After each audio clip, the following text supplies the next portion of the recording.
My name's Angelo, and welcome to We Want Picks. UFC Vegas 65 was an interesting card. The main event was canceled. Bunch of controversy. James Krause officially suspended. We'll talk about all of that. So let's go ahead and jump right in. First of all, we crushed. Jacob and I absolutely crushed. This is the third week in a row where we are up big-time units. Big-time units. We've given you 38 units of net profit over the last 3 events, and last night, I went 9-2. I'm up units. Jacob went 8-3. He's up units. Prize Picks hit. Knockout Kings hit. Underdog was canceled because the main event was canceled. And we did at halfway through the card. So our premium member parlay had Spivak in it halfway through the card. That dropped. So we went ahead and updated it. And the 2-leg last minute scramble premium member only parlay also hit. So we're absolutely killing lately. But let's talk about the fights. First of all, the main event was canceled. All we know is Derek Lewis had a stomach issue and he ended up in the hospital. And now he's out, totally fine, completely cleared. I'm not trying to dog the guy because he will put me to sleep in a Walmart parking lot. But, I mean, come on. This is a little... We're going 2 fights in a row where he basically folded with a little bit of pressure. 3 out of his last 4 where he folded with a little bit of pressure. And now his tummy hurts, fight's canceled. And I'm obviously being dramatic here, but... The problem is Derek Lewis went from everybody's favorite guy to now it's just thing after thing, dude. Sergey Pavlovich comes in, hits him twice. He goes down. Oh, that was early.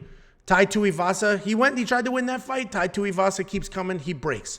He's fighting for a belt at home in Houston. Just completely folded, quit on himself. And then now a main event's canceled. I think the UFC is probably losing a little bit of faith in him. The upside is UFC Orlando is already stacked. Sounds like his stomach is better. Maybe they can roll this into UFC Orlando. I'll watch that. Or whatever the last fight night is of the year. So the main event was scrapped. I think we were all on the Spivak side anyway, but it's getting a little frustrating to back Derek Lewis. And let's talk about this fight. Ricky Turcios, Kevin Natividad. The scrambles in this fight were incredible. So most of us had Ricky Turcios winning this fight, but it was a lot closer than people thought. Kevin Natividad coming back after, I think it was a year away. He's coming off 2 knockouts, looking for his first win in the UFC. That dude absolutely hung in the striking, hung in the grappling, and he was in that fight every second. He was like just a tiny bit slower. But the scrambles were incredible. You'd get a takedown. Ricky wouldn't give it up. He would hang on to a knee, roll through. I mean, the scrambles in that fight were absolutely incredible. Ricky Turcios looked much better in this fight than his last fight. Forward pressure, never stopped, and he's got a chin on him. Kevin Natividad cracked him a few times, and Ricky went nowhere. So he's got a chin. I'm all about watching Ricky Turcios fights going forward for sure. And I just hope Kevin isn't cut. This is his 3rd loss in a row. No win in the UFC just yet, but I think he showed he can hang, and he's a ton of fun no matter what. So hopefully they give him another crack at it. And thank God for the takedown. Miles Johns, if you all know, he's a nasty wrestler that found power in his hands, and then he's just looking for strikes. He's just looking for power, looking for the knockout. We had the 2-unit over a half a takedown bet, meaning he just needs 1 single takedown to hit that bet. He had a half-ass attempt in the first, a legitimate attempt in the second that went nowhere. And I was like, well, that's it. He's not going to shoot again. Thank God he did. He literally picked it up, dumped it. There was like a half a second left in that round for it to count. So it counted. We cashed that bet, but we can no longer trust Miles Johns to wrestle when you need him to wrestle. I mean, he got it, but that was just an absolute nail-biter, especially when I had 2 full units on it. But the most interesting part about that fight was the post-fight interview. Listen to what he says about his coach, and his coach is James Krause. I took this fight on 2 weeks' notice. I just changed gym, moved my family across the state, almost across the United States. My coach last night at the dinner table got pulled, and they said the UFC was suspending him, so he couldn't be here in my corner. So you hear what he said? He said he found out last night at dinner that his coach was pulled and the UFC suspended him. His coach is James Krause, and as you know, James Krause is surrounded in this betting controversy because Derek Minner a few weeks ago went out there, fought with already a busted up knee, and right before the fight, the line took off, and everybody bet on his opponent to win by first round TKO. So the Nevada Athletic Commission and the gambling commission or whatever is already looking into this. And I don't know if this is a formality. Listen, yeah, he's suspended. His fighters, anybody involved is suspended. But James Krause officially suspended, and the Athletic Commission released a statement saying during this investigation he will be suspended. So not looking good for James Krause. And unfortunately, even if he's done nothing wrong, the accusations are out there, and it's hard to undo that, right? We've seen that in other aspects of life, but things are getting a little dicey over there. And it is unfortunate because if he's done nothing wrong, which is a possibility, right? It's a very high probability he's done nothing wrong. His fighters are now suffering. They don't have their head coach in their corner over some nonsense because Derek Minner went out there and fought with a busted knee. Somebody leaked it, and the lines went wild. So anyway, officially, we heard it in the cage, and then after that announcement, news articles started to pick it up, and Nevada Athletic Commission did a statement. But officially, James Krause is suspended because of the gambling investigation. And zero fight IQ on Maryna Moroz. I mean, I've never seen lower fight IQ. She is a good striker, but she was getting tooled, right? I think we all can agree she was getting absolutely worked in the striking and attempted 0 takedowns. Here's the stats from the fight. She was clearly outlanded with significant strikes, clearly outlanded with total strikes, and 0 takedown attempts. 0.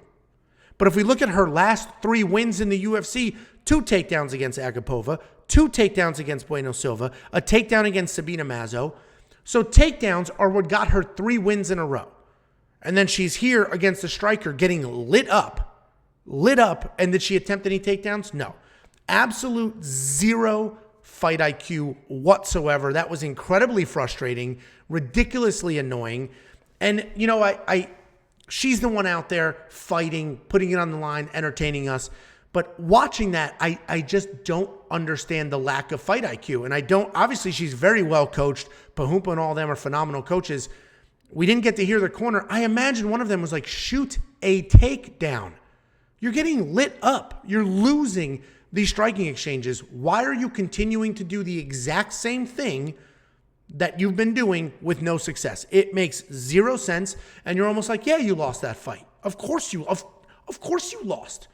And you should be annoyed at yourself because even if she attempted takedowns and didn't get them, at least she's trying to win that fight. Earlier in the night, Maria Oliveira taking on Vanessa Demopoulos. Maria Oliveira was getting worked, and she did not quit. Every second she had, she was trying something new, trying to win that fight. Maryna Moroz, nothing. I'm just going to keep throwing this out there, get lit up, and do nothing about it. Very frustrating, permanent fade for me. Zhalgas Zhumagulov taking on Charles Johnson. This was a stupid close fight. I do not think it was a robbery. The broadcast team, I think they literally said it's not a robbery, but Zhalgas should have won. It was definitely a close fight, and I think what ends up happening in these situations is Zhalgas started to look a little desperate. Not that he was, but he just starts to look that way, starting to wear the damage a little bit, coming forward a little wild.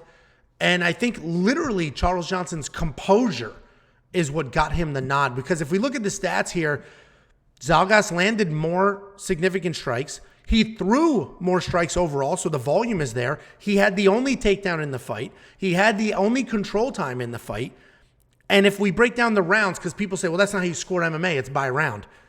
According to the stats, he won 2 of the 3 rounds. He had the takedown, more total strikes, more significant strikes in the first 2 rounds. The 3rd round, things turned. Give that to Charles Johnson. So, again, I don't think this was a robbery. I'm totally okay with this decision. But, you know, I do feel bad for Zhalgas. He did what he can do. He went out there, he put it on. He was looking real good with the striking, attempted the wrestling. He did what he was supposed to do to win this fight. He didn't get the nod. Again, another guy, I hope he's not cut, because what else do you want from him? He's putting it on the line. He's at least trying out there. So good for Zhalgas. I think the UFC recognized, I mean, he's fun and he's putting it out there, trying to win these fights. I don't think it was a robbery. Let me know what you think, how you scored this fight. Listen, I'll give it to Waldo. He's a little better than I thought he was. So obviously, I picked Chase Sherman in that fight. And I was very clear, if there's a full training camp, Waldo wins. Full training camp versus full training camp, Waldo wins. He's the better overall striker. But Waldo's legs were completely lit up. He's jumping into this after, you know, only a week off. And again, his legs were lit up.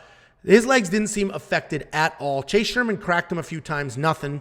Chase Sherman got a takedown. That was a little easier than it should have been. So Waldo's got to worry about the takedowns. But he is better than I thought. He was a lot busier in this fight. No games with the dancing, none of that bullshit. I think he learned a little bit of a lesson. I think he got a little criticism from people out there for his last fight, putting on a show when you gave up a round. He gave up a round in this fight as well. So Waldo Cortes is better than I thought, but he is not as good as you think.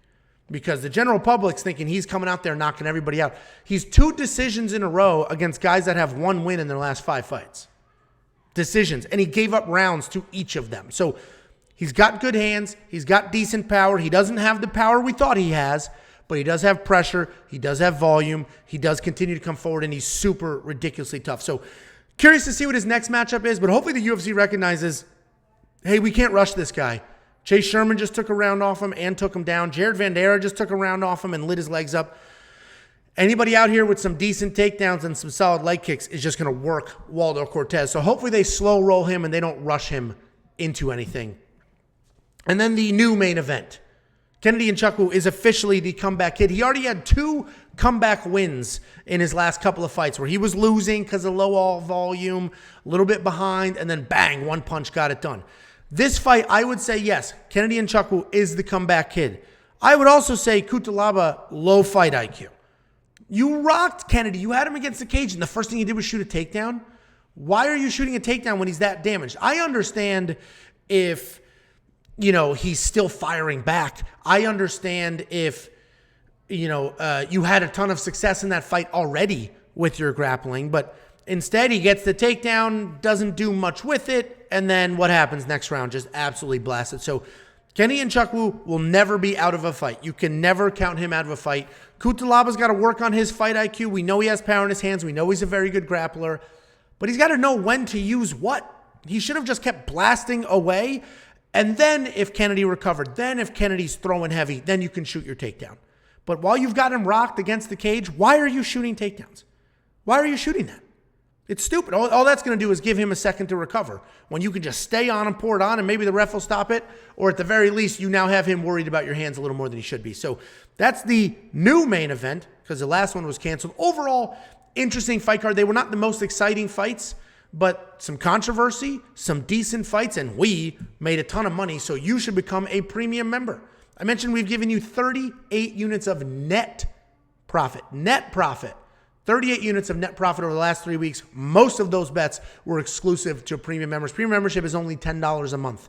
We already have UFC Orlando bets, all the UFC Orlando picks up. Go to WeWantPicks.com. At the top, click Become a Member. It's only $10. If a unit for you is $10, I just gave you 38 months worth of membership. That's over 3 years worth of membership in the last 3 weeks.